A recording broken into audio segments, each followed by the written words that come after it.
then have a look at flexible budgeting. A manager's performance is often evaluated by measuring his or her success in meeting the budget. Now, if this is done, it's very important that managers are only held accountable for items that are under their control.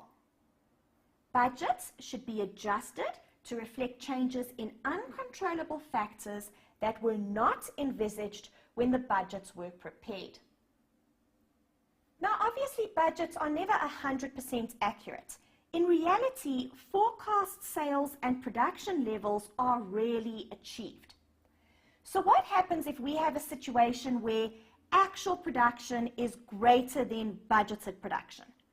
Remember, guys, variable costs vary with the number of units produced. So if actual production is greater than budgeted production, your variable costs will be higher than originally budgeted. And in a situation like this, it would be extremely unfair and demotivating to accuse managers of overspending, because the only reason why the variable cost is higher than budgeted is because actual production is higher than budgeted. The managers haven't overspent. And the opposite is also true. If actual production is less than budgeted, because variable costs vary with production volumes, that means that your actual variable costs will be less than budgeted. And in a situation like this, it would be incorrect to reward managers for cost savings. They haven't saved the organization any money.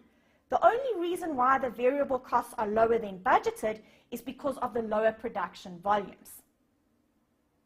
So this is where flexible budgeting comes in. Flexible budgeting helps to obtain meaningful results by adjusting the original budget for changes in volume.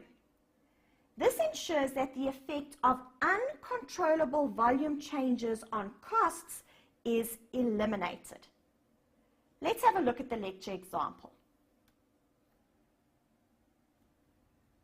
When the original budget was prepared, management anticipated that sales for the year would be 10,000 units.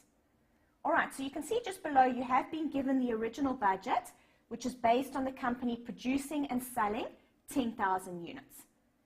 Now, in this question, we are going to focus on the material costs. So they've budgeted the material cost to be 20,000 Rand. It's 2 Rand per unit multiplied by the 10,000 units that they expect to produce and sell. Sales for the year were actually 12,000 units. And the actual material cost for the year is 21,600 Rand. And you're also given the breakdown of what that's made up of. It's 1 Rand 80 per unit multiplied by 12,000 units. All right, so in this example, the company actually produced more than what they budgeted to produce. Now, obviously, if they actually produce more than what they budget to produce, the actual material cost is going to be higher than the original budget, because the original budget is based on 10,000 units and they actually produced 12,000 units. So you can see when calculating the variance, the actual cost cannot be compared to the original budget. That doesn't make any sense, because if output increases, the material cost will obviously be higher than originally budgeted. So what do we need to do? The original budget must be adjusted to obtain meaningful results. A flexible budget should be prepared so that the effect of uncontrollable volume changes on costs is eliminated. So all we do is we take the original budget, which was based on 10,000 units, and we now flex the budget to 12,000 units. So the selling price per unit is still 10 Rand, but now instead of multiplying by 10,000 units, we multiply by 12,000 units. For all of your variable costs, the variable cost per unit is exactly the same as the original budget. However, now instead of multiplying by 10,000 units, you are going to multiply by 12,000 units. Please remember, guys, fixed costs. the fixed overhead and the fixed admin expenses. Fixed costs do not change with a change in volume. So although we are taking this budget and we are flexing the budget, your fixed costs remain constant. They don't change. It doesn't matter if the company sells 10,000 or 12,000 units, the fixed costs will not vary with production output. So please note, you can see there, the fixed costs don't change. So when flexing the budget, the only things that change are sales and all of the variable costs. And we can now compare the material cost in the flexible budget to the actual material cost of 21,600.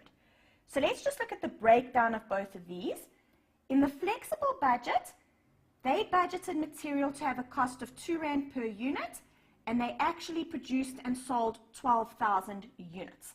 So that's where the 24,000 Rand comes from.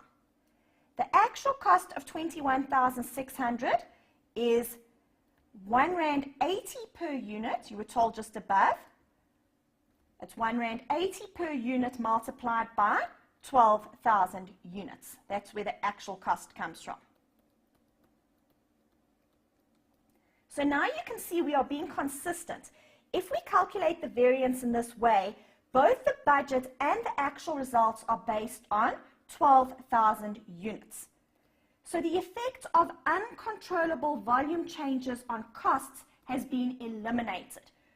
Both costs are calculated based on the same volume, based on actual production. And when we calculate the variance, we'll now see we have a favorable variance because your actual material cost is less than the budgeted material cost. And the reason for that is, according to the budget, they thought material would cost R2 per unit. Material actually costed R1.80 per unit. So that is obviously favorable. So the actual cost of 21,600 should not be compared to the original budget. It should be compared to the flexed budget amount of 24,000, which indicates positive performance because materials were sourced at a cheaper cost per unit. They paid R1.80 per unit instead of R2 per unit. All right, so please note how flexible budgets work, and when calculating variances, we don't compare the actual cost to the original budget, you compare the actual cost to the flexed budget.